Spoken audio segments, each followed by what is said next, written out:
Tahukah kamu, di awal surat Al-Baqarah, Allah membagi manusia ke dalam beberapa golongan. Ada yang beriman dengan hati yang penuh cahaya, ada yang kafir yang menolak kebenaran, dan ada pula yang munafik yang berpura-pura beriman. Nah, dalam ayat 6-10 ini, Allah menjelaskan dengan sangat jelas tentang dua golongan terakhir. Orang kafir yang menutup hati dan telinga mereka dari kebenaran, serta orang munafik yang lisannya berkata beriman, tapi hatinya penuh kebohongan.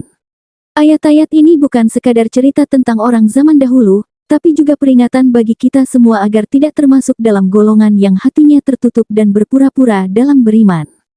Makna surat Al-Baqarah ayat 6-10 kisah tentang hati yang tertutup. Bayangkan, ada manusia yang hidup, tapi seolah mati dalam hatinya.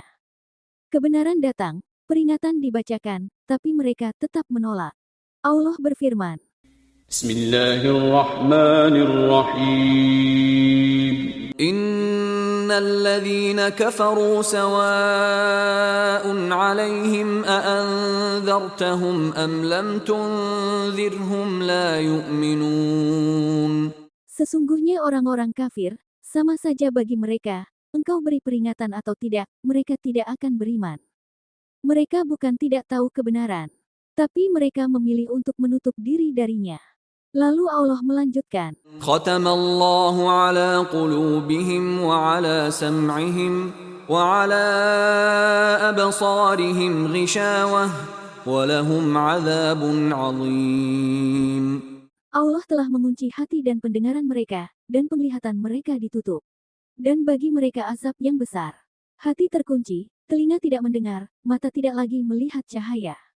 Inilah akibat dari kesombongan dan keras kepala. Namun ada golongan lain yang lebih berbahaya. Mereka bukan terang-terangan menolak, tapi berpura-pura beriman.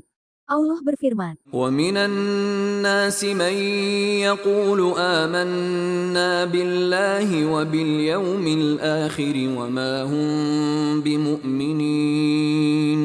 Di antara manusia ada yang berkata, kami beriman kepada Allah dan hari akhir, padahal mereka itu sebenarnya bukanlah orang-orang beriman.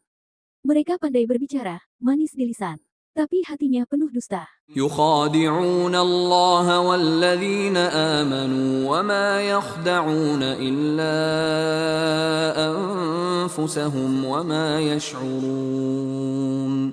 Mereka hendak menipu Allah dan orang-orang beriman, padahal mereka hanya menipu diri mereka sendiri tanpa mereka sadari.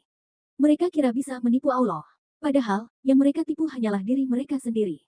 Lalu Allah membuka rahasia hati mereka. في قلوبهم مرض فزادهم الله مرضا ولهم عذاب أليم بما كانوا يكذبون.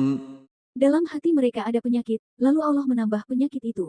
Dan bagi mereka azab yang pedih, karena mereka selalu berdusta. Penyakit itu bukan di tubuh, tapi di hati. Keraguan, kebencian, iri, dan kebohongan.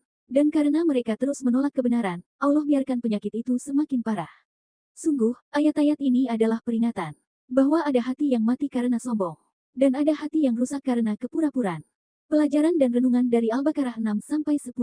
Sahabat Qurani, ayat-ayat ini bukan hanya kisah tentang orang-orang di masa lalu. Ini adalah cermin untuk kita semua hari ini. Ada dua penyakit hati yang paling berbahaya.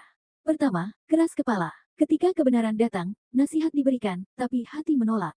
Lama-kelamaan, hati bisa terkunci, telinga tidak lagi mau mendengar, dan mata tidak lagi bisa melihat kebenaran. Kedua, kepura-puraan. Ketika lisan berkata iman, tapi hati penuh kebohongan. Ketika penampilan terlihat baik, tapi niatnya bukan karena Allah. Itulah sifat orang munafik, yang lebih berbahaya daripada kekafiran yang terang-terangan. Maka, apa pelajaran untuk kita?